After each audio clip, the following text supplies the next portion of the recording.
Salut la gang! Bienvenue aux incontournables du mois de juillet, l'émission où moi et mon acolyte Max, on se claque la plus d'albums qu'on peut dans un mois et puis on sort les meilleurs. On va commencer par vous parler de 7 albums chaque qu'on a trippé particulièrement et après on va vous garrocher une coupe de mentions qu'on trouve qui sont quand même des incontournables. Écoute, short and sweet intro. Max, tu nous passes ça? Yeah! Je passe ça avec du bon death metal, avec Humanity's End, avec Plague of Cancers, un bon duo de Détroit au Michigan qui sortent leur premier LP, leur premier album. Il y avait déjà un EP que je connaissais pas vraiment. Un beau Death HM2, très chunky, avec un gros ton vraiment épais. Beaucoup de groove dans leur musique, mais avec beaucoup de moments stompy, mais tu sais, sans être nécessairement le style de death hardcore. C'est vraiment plus stompy comme affaire. Un gros vocal distorsionné, mais assez audible, puis très, très articulé. T'entends tout ce qu'il dit, puis il y a des moments vraiment mémorables qu'à chaque fois que tu réécoutes l'album, tu as le goût de screamer avec lui parce que tu te rappelles assez les verses, puis les refrains qui sont assez... qui reviennent assez souvent. Fait que c'est très mémorable. Un bon 35 minutes, ça rentre super bien. Une grande réécoutabilité pour ça. Ça s'écoute super vite, puis t'as le goût de le réécouter. C'est le drummer puis le guitariste qui est vocaliste, un duo qui sont aussi un duo qui ont Grave Rape. Je sais pas si t'étais déjà tombé là-dessus. Pense pas. Mais en tout cas, j'avais réécouté cette band-là quand j'ai vu sur Metal Archive, puis j'étais comme, ouais, c'était bon ça et tout. Mais en tout cas, un très bon album de death metal à vous mettre sous la dent ce mois-ci. Ouais, ben aimé moi avec ce genre d'album que toi puis moi on s'arrache à la fin du mois pour savoir qui va le présenter, mais exact. Là, j'ai moi fait aussi, non, c'est à moi celle-là. Parfait. Un qui était bien à moi, je vais vous parler de Conglaciation. Ils viennent de New York. Ils ont sorti leur premier full du nom de Conglaciation. Ils sont dans le prog death, tech death, Disso Death poreux, un bel amalgame ici. C'est tout ce que j'aime du tech death sans qui souvent me turn off du genre. Je m'explique. Le focus est vraiment sur les riffs puis sur le songwriting, VS, le shredding puis le noodling. La prod est bonne, mais chimiquement, mais pas chimiquement, stérilement diluée dans un océan d'Axe FX and shit. Harmoniquement et mélodiquement aventureux, pas juste du Chopin ou du Mozart métallisé. Les dissonances sont bien utilisées. C'est pas juste non plus des dissonances random, parce que dissonances random, c'est facile à faire. Tu fais juste garrocher ta guitare dans l'escalier. C'est rythmiquement savoureux. Beaucoup de différents BPM sont explorés. C'est pas juste du 180 BPM fuckery. Écoute, j'ai trouvé ça crissement original. C'est savant, mais c'est sale. C'est complexe. C'est alien. J'ai vraiment trippé là-dessus. Ça donne un produit assez niche, mais si vous êtes dans des fans de tech death et de caverneux, c'est un petit peu le mélange des deux. C'est fucking weird. En tout cas, moi, je pense que si vous aimez, si ça vous parle, essayez ça. C'est vraiment un tech death original. Fait que yes. Ouais. Un album très original. Et je vais aller avec un album qui est un peu moins original, qui est justement un peu plus formulaïque, mais qui était vraiment agréable. Puis c'est l'album que j'ai été le plus réécouté ce mois-ci, avec Blood Cross, avec Gravebound, excuse-moi. Ouais. C'était un B. Un album de Finlandais, c'est leur premier album, eux autres aussi. Il y avait déjà sorti un démo, puis c'est sorti sur Personal Records. Un beau mélodique black trash avec des riffs vraiment épiques dans les meilleurs hooks scandinaves que tu peux entendre en ce moment. Je trouvais qu'il y a beaucoup de monde qui les ont comparés à Nécrophobic ou à Dissection, mais il y a plein de moments que je me disais, moi je trouve que ça me fait plus penser au vieux Ex Mortus, vraiment des riffs sans être nécessairement néoclassique autant que Ex Mortus. Je trouvais qu'il y avait quand même le bite du trash d'Ex Mortus dans leur musique, puis j'ai vraiment trippé cet album-là. Côté vraiment bien épique, bien dosé, avec même des titres comme la toute Gravebound qui est plus lente, des galloping beats. Moi, je suis fou des galloping beats, j'adore ça. Moi aussi. Puis il y a même des cris falsetto, genre dans l'intro de Devil's Speed. Là. En tout cas, tu t'attends pas à ça là, avant que ça part vraiment plus trashy. Puis moi, ma tune préférée sur l'album, ça reste une tune que c'est genre de tune de pit alentour d'un feu avec tes chums quand ça part. Là, c'est War Beast, la tune. L'album start avec ça, puis ça fired all the engine pour starter l'album. Puis en tout cas, j'ai vraiment trippé cet album-là. Allez écouter ça. Pite autour d'un feu. J'ai jamais pité autour d'un... J'ai pité autour de bien des affaires, mais pas un feu. Non? Ça va falloir qu'on fasse ça. Puis regarde, ça va être sur Blood Cross, parce que moi, avec, j'ai trippé à Chris. T'as sorti le Epicness, là. Ouais, c'est pas comme full épique, mais c'est juste bien. Ouais, c'est ça, bien dosé, ouais. Moi, je vais vous parler. Moi aussi, je vais vous parler d'hostie de finlandais. Je vais vous parler de Cryptic Hatred, qui ont sorti leur deuxième full Internal Torment, Cryptic Hatred, qui sont dans le OSDM, qui avait mis le feu à nos caleçons avec leur album en 2022. Gros son, les tones de git, quadruple corps de livre extra bacon, gros OSDM gras, vocal bien basse à la Corpse Grinder, là, gros coffre. Il y a des petits bouts de death and roll, même avec du picking de Boomer, Short Docker, casquette Rona. C'est du no bullshit à fond de train. C'est groovy, c'est thrashy. Il y a également des bons hooks, c'est-à-dire des riffs qui te restent dans la tête. Sur ce sujet, je sais que toi, tu tripes particulièrement à partir de Twak-Toi. Twak-Toi, mais qui nous amène un bout de mélodique assez épique vers la fin sans qu'on s'en rende compte. T'sais, on est comme dans le gros Cannibal Corpse, puis à la fin, ça avait un petit peu comme dans les derniers de Gate Creeper. Là, à la fin, ça m'a surpris, mais ça creep up, là. C'est pas comme une case. J'ai trouvé ça crissement cool. Finalement, toutes les tunes sont excellentes, super bien montées. Un autre band qui nous sort bombe sur bombe, top OSDM en 2024, vraiment à pas manquer, là. Cryptic Hatred, super belle pochette. Un autre band qui nous livre un premier album de feu, un deuxième album, puis là, t'es comme, OK, boom, Cryptic Hatred, c'est rendu... Son Samat, là. C'est son Samat, c'est comme un standard, là. C'est ça. Ouais, vraiment. Puis c'est ça, on parlait au début des albums qu'on je t'ai dit, moi, je te laisse lui, puis moi, je vais parler Humanity. C'est deux excellents albums qu'on a vraiment trippé. Je poursuis avec un album qui va être différent, qu'on parle pas souvent de grindcore, c'est rare que je nomme les albums de grindcore. C'est Low Standards, avec Songs of Atrocity. Low Standards écrit pas de syllabes, juste les consonnes. Pas de voyelles. Pas de voyelles, excuse, j'ai perdu mon première année.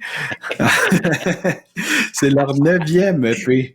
C'est un duo pollandais qui roule depuis 2015, puis ils sont sortis sur Nerve Altar, Lower Class Kid Records.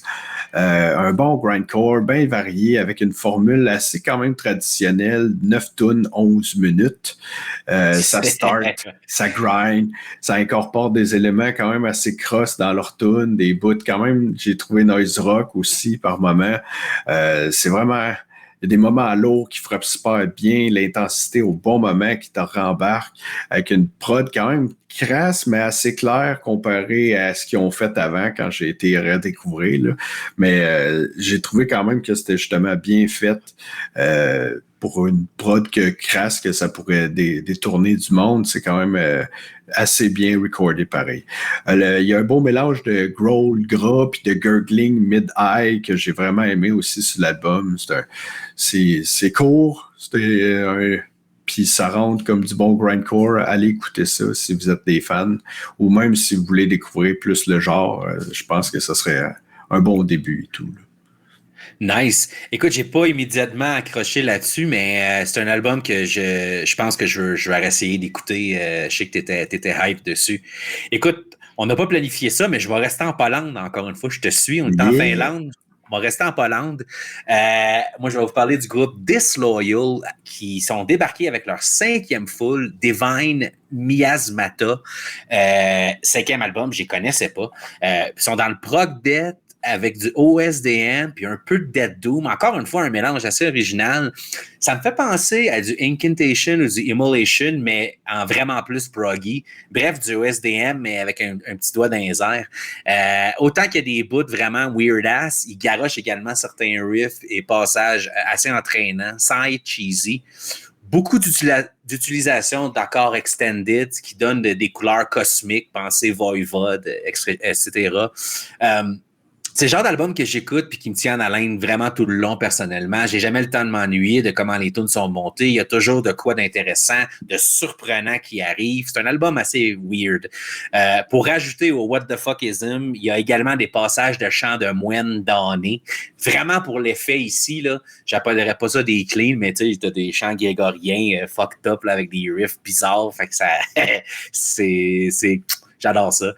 C'est mon style. Bref, vraiment une découverte cool pour moi. Un album qui a vraiment sorti du lot. Puis je vais certainement les suivre de près. Comme je vous dis, 5e album. J'ai pas eu le temps d'aller dans le back catalogue, mais Disloyal de la Pologne. Wow! La Pologne, un autre pays qui nous sort des hosties de bombennes mois sur mois. Ouais, Pologne, c'est un des pays. C'est fort. Mais, ouais, cet album-là, moi aussi, quand j'ai écouté, puis plus que l'album avance, plus qu'il t'intègre les autres éléments, puis comme le tech, puis tu fais, j'écoutais pas un album tech, c'est quoi j'écoutais là, donc? Puis là, tu vas voir c'est quoi t'écoutais en background. Mais justement, pour continuer un peu dans le weird, moi, c'est pas un band de la Pologne, mais c'est deux bands qui ont sorti un split sur Transcending Obscurity, Discord et ATVM qui ont sorti Bipolarities, que justement, si vous aimez le death étrange, vous allez être servi ici. Discord, c'est un band de la Norvège qui roule depuis 99, qui ont trois albums, 2 EP puis 2 splits. ATVM, eux autres viennent du UK, roule depuis 2012, pareil. Ils ont un full length que j'étais allé réécouter puis que j'ai vraiment trippé. C'est eux que j'ai peut-être plus accroché en plus sur le split. C'est les deux du prog death, mais assez funky comme recording, vraiment organique, je trouve. Les deux, là, c'est pas le même recording exactement, mais les deux, je trouve que la production est super organique. Tout sonne comme si c'était recordé là, tu sais, c'était presque un live recording, même surtout à TVM, on dirait presque que c'est un live recording qu'ils ont fait. Discord, c'est 4 tunes sur le split, des riffs déjantés avec un drum qui fait ce qu'il veut. C'est ça qui est vraiment weird dans leur affaire. Il y a des riffs qui font comme plus traditionnels, mais le drum, il fait comme non, moi, c'est pas vrai que m'a faire un beat normal. Moi, aller faire qu'est-ce que je veux, puis ça rajoute une weirditude justement à l'affaire. C'est super jazzy. Super jazzy, il y a des cloches à vache là-dedans. C'est comme du athéisme sur l'acide que j'ai trouvé là, vraiment sur les tunes de Discord. Puis quand on tombe sur ATVM, eux autres, ils ont sorti 2 tunes, mais en tout, ça donne 20 minutes pareil de 2 tunes avec des parts de bass vraiment funky. Eux autres et tout, Cowbell Team 2. Ils ont en plus, mais eux autres, je trouve leurs tunes sont plus accrocheurs sans être moins hyper actifs. Là. Ça part de toutes les barres. Il y a des bouts même de salsa dans leurs tunes. C'est vraiment funky. J'ai vraiment trippé là-dessus. Puis je suis vraiment retourné écouter ce split-là. Puis c'est rare que des splits, pour moi, ça sort dans l'eau, mais ça, c'en était un que j'ai vraiment apprécié. Cool, man. On aime différents types de weird. Je pense que moi, j'aime plus le weird, un peu plus quand c'est wacky musicalement. Toi, t'aimes plus le weird quand c'est des mélanges de styles bizarres, mais ouais, vraiment de quoi de fucked up, toi aussi. Je vais nous regrounder un peu plus, puis je vais vous parler de Werewolves. Bien sûr, ce groupe ultra prolifique d'Australie qui nous ont débarqué avec leur 5e LP, Die For Us. Ils sont dans le dead grind. OK, pas mal plus dead que grind. Je spécifie pour pas que les core boys se serrent trop le string dans les fesses. Il faut parler de Werewolves qui débarquent avec leur 5e full en autant d'années. Coup sur coup, 5 ans, boum, ils nous sortent toujours un album. Puis c'est tout le temps fort. En ce qui me concerne, c'est les Kings du Dead Grind depuis que j'écoute le style. Ils sont tellement prolifiques, leurs albums sont toujours sur la coche, il n'y a aucun stinker, toutes les tunes sont bonnes. Écoute, c'est ultra agressif et rapide, mais les riffs sont rookies, ça se fredonne très bien, c'est propre et carré en ce sens. Ils ont des thèmes très tongue-in-cheek également, avec des samples puis des titres de tunes farfelus. Ils se prennent pas au sérieux. Justement, Max, on a passé le mois à s'envoyer des Get fucked! Puis des Fuck you! Fuck you! Oh, là, on est démonétisé. Ouais, c'est tellement gratuit, mais ça fait tellement du bien des fois. Tu sais, t'es dans le char puis tu garoches avec eux. Ils ont également des bouts ultra pesants. La première tune est une synthèse du band. Tu sais, il y a du ultra rapide, mais également du gros chuggy lent. C'est toujours le fun de commencer un album puis de savoir direct dans quoi tu t'embarques. Tu sais. Je sais pas trop quoi dire de plus. Si vous connaissez pas encore Werewolves en 2024, checkez ça sans faute. Là. Je les mettrais certainement dans un top 5 même des bands de l'Australie personnellement. Ils sont vraiment hot as fuck. Là.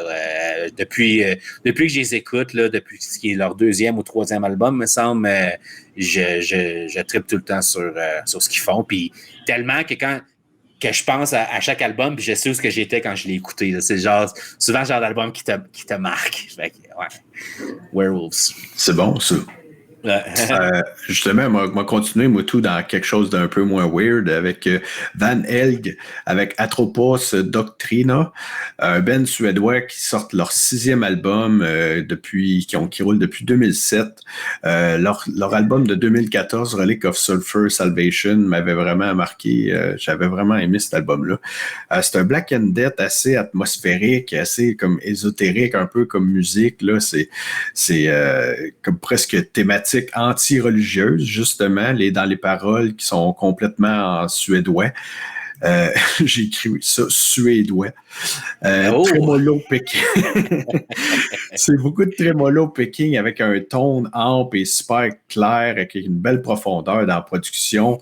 Les drums variés, qui est partner même avec son bass drum vraiment plus rapide, qui est des fois le bass drum dans le tapis, sauf que le reste de la tune est comme atmosphérique, c'est pas agressif comme bass drum dans le tapis, là, je te dirais, là, dans les petites atmosphères qu'ils utilisent.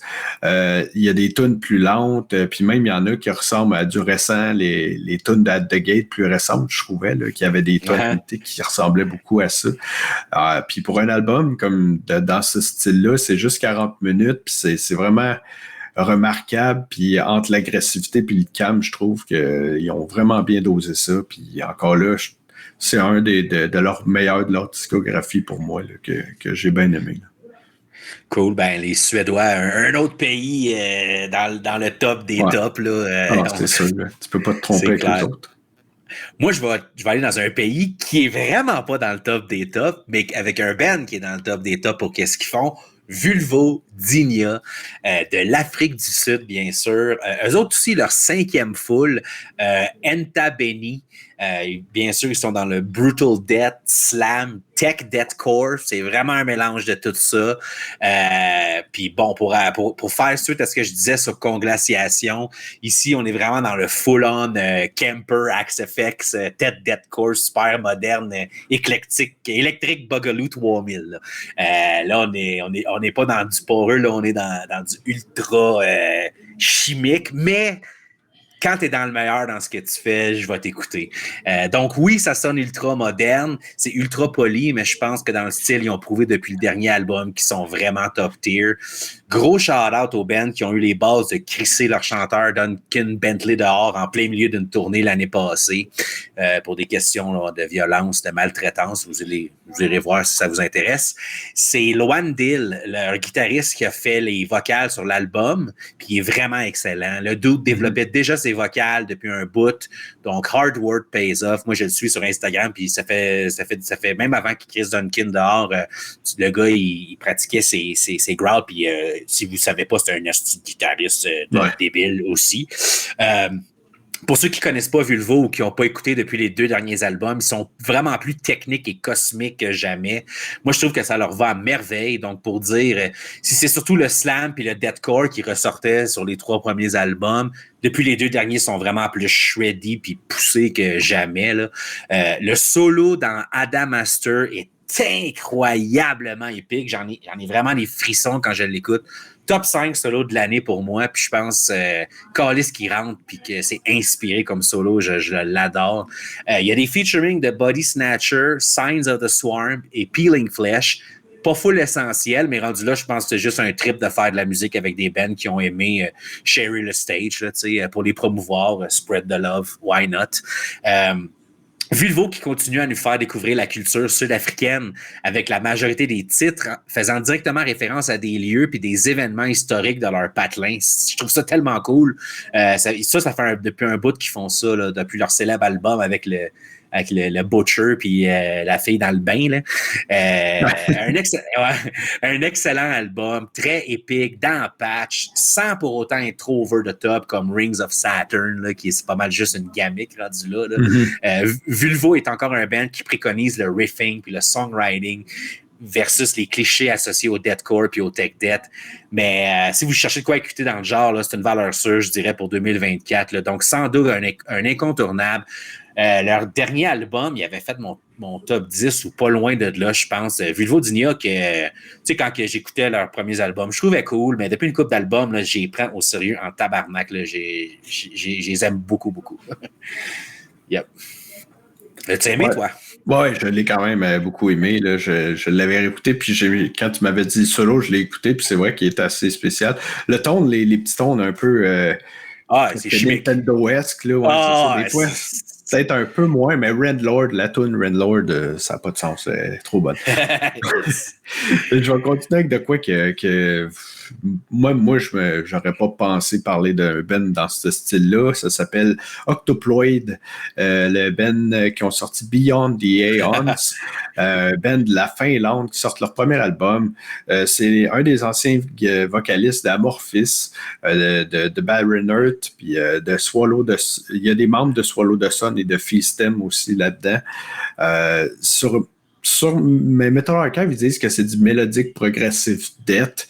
Moi, le death, à part le growl là-dedans, je trouve pas qu'il y en a beaucoup. Ouais. Je trouve que c'est plus comme un prog metal assez groovy avec des synths 80, des fois des années 80, puis d'autres moments avec des orgues des années 70.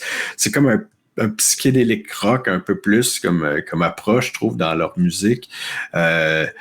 Mais il y a certains patterns de drum quand même qui font un peu plus death, mais c'est vraiment les limites qu'on peut pousser que c'est du death metal, un peu comme Chapel of Disease, que j'avais déjà parlé dans le mois qu'il l'avait sorti. C'est très mélodique, très planant, et puis ça garde une belle trajectoire. Les tunes, l'album se suit super bien. On dirait presque que c'est un concept album. Je ne sais pas si c'est le cas. Là. J'ai pas poussé là-dessus. Sur papier, juste avec l'artwork, ça ressemblait à du stoner. Là. Juste là-dessus, j'étais comme, ça sera pas pour moi. Puis j'ai parti ça, puis j'ai fait, OK, je vais le laisser rouler. Puis j'étais hook à la fin, puis je retourne souvent l'écouter, puis toutes les hooks, tous les refrains, il y a beaucoup de hooks dans leur affaire, beaucoup de patterns. Les cleans, je trouve qu'ils sont super bien faits, puis c'est des moments qui me restent justement pognés dans la tête après mes écoutes. C'est vraiment une très bonne écoute. Un album d'un super group qu'on pourrait dire est vraiment intéressant à les suivre si vous êtes plus fan de prog metal puis de tout ça. C'est rare qu'on en parle, fait que allez écouter ça, c'est vraiment intéressant. Si ça serait sorti avant, là, ça serait presque un vieux classique, là, selon moi. Là, moi, c'est quoi j'ai marqué? Je le trouvais un peu trop fuzzy, funky, corps du roi, mais si vous êtes dans le mood, définitivement un album de qualité, là, il va s'en dire. Je poursuis avec un EP d'un groupe d'Indonésie qui s'appelle Vultures. Ils ont sorti leur premier EP, Divine Retribution Unleashed. Ils sont dans le OSDM, Dead Doom, caverneux. Vous savez que pour moi, c'est pas un mois appétissant si j'ai pas de bons vieux caverneux à me mettre sous la dent. L'honneur pour juillet, en ce qui me concerne, va à Vultures de l'Indonésie. Intéressant parce que je pensais qu'il y avait juste du slam poil en téflon qui sortait de là. Je caricature, mais vous savez ce que je veux dire.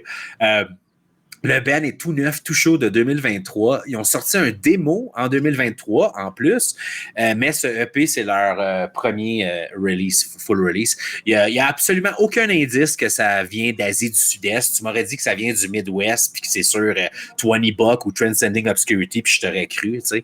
Ce que je veux dire par là, c'est que le projet est vraiment sacoche. Si vous êtes tripeux de caverneux, vous allez certainement triper. Il y a du toupa-toupa dans ta face, mais majoritairement, le band se tient à la grosse mélasse vaseuse. Ça sent le swamp à plein nez. C'est pas beau, c'est pas joli. Bref, exactement ce que je cherche dans mon SDM la plupart du temps. Un excellent premier release pour Vulture. Je vais les suivre de très près. Puis je vais caller de quoi, mon Max? Je colle direct là qu'ils se font signer la prochaine année. C'est comment est-ce que j'ai trouvé que le projet était vraiment sa coche. Non, pour vrai. Puis, tu sais, surtout, c'est ça, venus d'Asie du Sud-Est, ils ont des excellents bands, mais tu sais, des fois, la production, la qualité, ça, c'est comme, bang, premier EP, puis, je veux dire, premier full, puis, non, premier EP, excusez-moi, premier EP, mais c'est un démo en 2023, c'est pour ça. Deuxième release, premier EP. Ça coche. T'as-tu aimé, toi, Vultures? Oh, j'ai vraiment trippé là-dessus. Je ne l'ai pas réécouté assez, là. Plus t'en parles, puis plus ça me tente d'aller le réécouter, justement, là. Cool. D'aller redécouvrir plus ça. Moi, justement, je vais terminer avec, comme j'ai dit tout à l'heure, c'est rare que je nomme des splits, mais un autre split que j'ai bien aimé ce mois-ci avec Groaning Wretch et le Ben Tar. C'est tout un split. Ça s'appelle Regurgitated Mucilage. Grounding Wretch qui viennent du Massachusetts au Connecticut et Tar qui est de Pawtucket au Rhode Island. Les deux bands des US, chacun avait déjà sorti un EP, un en 2022, le premier en 2022, puis Tar en 2021. Les deux que j'avais déjà acheté sur Bandcamp. Fait que quand j'étais comme, un split des deux bands, je vais écouter ça. Au début, il y avait juste uploadé une tune chaque. J'étais comme, ça ne va pas être juste une tune, mais non. C'est 4 tunes chaque. Vraiment le fun de ce point-là. Fait qu'il y a assez de musique à se mettre sous la dent pour un split. Le Grounding Wretch, c'est plus un death caverneux bien gras avec des bouts vraiment stumpy. Même il y a de la deuxième, c'est plus beatdown hardcore, même que t'as dans la tune. Une prod vraiment crasse avec un snare qui ping, mais le level tolérable, à mon avis. Il ping, mais il est juste le ping assez pour moi. Moi qui n'ai pas un gros fan des snares qui ping trop. Vocal bien gras. Puis Tar, encore là, la deuxième partie de EP qui est un peu comme dans la première split qu'on avait que j'avais parlé. Je trouve que Tar, il monte un petit peu la coche un peu dans les tunes quand ils embarquent. Eux autres, c'est un death plus evil avec un lead plus clean, vraiment tranchant dans leur tunes. Encore un beau mélange de beatdown puis de breakdown d'hardcore qui tu veux refaire ton salon, mets-toi cette EP-là, mets-toi cette split-là, puis ça va y aller par là, ça va lever. Ça va striquer du prélat. Ouais, il va revoler ton mur rempli d'eau avec toutes nos inondations qu'on a eues ici. Aïe, aïe. Ouais. Fait que, tout un split, c'est vraiment solide. Mais moi j'ai trippé à fond, puis Groaning Wretch, j'avais vraiment trippé sur le dernier EP. Je pense que c'était un de mes EP préférés de l'année. Là. C'est crasseux, en aussi, c'est de la bombe. Moi, je finis avec un band de chez nous, Edmonton. Je vais parler de Repugnant Scum. Ils ont sorti leur deuxième LP, deuxième full, 202 Proof. C'est du death, mais il y a un peu de grindcore, puis il y a un peu de death and roll. Encore une fois, un band avec mélange assez weird. Ce qui est quand même assez fréquent dans notre scène à Edmonton. Les bands sont assez aventureux dans leur mix de style. un band que j'ai jamais vu live, mais que j'entends souvent parce que leur local de pratique est juste à côté du nôtre. J'aime le choix de prod sans être extraordinaire. C'est très analogue, c'est du no bullshit. Puis je trouve que ça fait super bien le genre de projet. C'est majoritairement au SDM, mais il y a vraiment une touche grindcore ici et là. Les tunes sont généralement assez courtes. C'est très old school comme approche. Il y a des tunes qui font Obituary, puis il y a des tunes qui font genre Bird Flesh, puis d'autres qui ont des éléments bluesy. Ça fait un album court, mais assez varié, ce qui est, comme je disais, assez représentatif de la scène d'Edmonton. Au mieux, la variété fait du bien. Au pire, des fois, tu te demandes un peu où ça s'en va, je dois avouer, mais ça reste intègre. Repugnance Com, un bon band de notre plus petite scène, évidemment, que vous, les Montréalais. Fait que, ce qui complète notre top 7 pour la semaine, pour le mois, que dis-je, pour le mois. Si vous voulez, ouais, on est un petit peu en retard, mais regarde, je suis en Bolivie, regarde, je vous présente ma bière, la Real Lager, aussi, rock and roll. Like, subscribe, share nos shit, envoyez-nous vos meilleurs albums du mois, discutez avec nous, ça nous fait toujours plaisir. On va poursuivre avec les mentions. Dans le black metal du Danemark, on a le groupe Horned Almighty avec leur 7e LP, Contagion 0. Dans le death grind death metal de la Finlande, on a le groupe Fearmonger avec leur 2e LP, Horrific Forms. Dans le melodeath tech death des States, on a Summoning the Lich avec leur 2e full, Under the Reviled Throne. Dans le death metal OSDM de la France, on a Skeletal avec leur 3e full, Within Corrosive Continuums. Dans le melodeath power metal fromage de l'Australie, on a Orpheus Omega avec leur 5e full, Emberglow.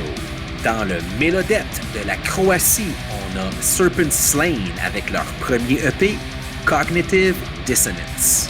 Dans le death metal OSDM des States, on a Pestilent Death qui nous ont livré leur 4e EP, Pathways to Infinite Malignity. Dans le death metal, grindcore, dark hardcore, doom metal du Canada, de Edmonton, on a Cold avec leur 2e EP, Cycles.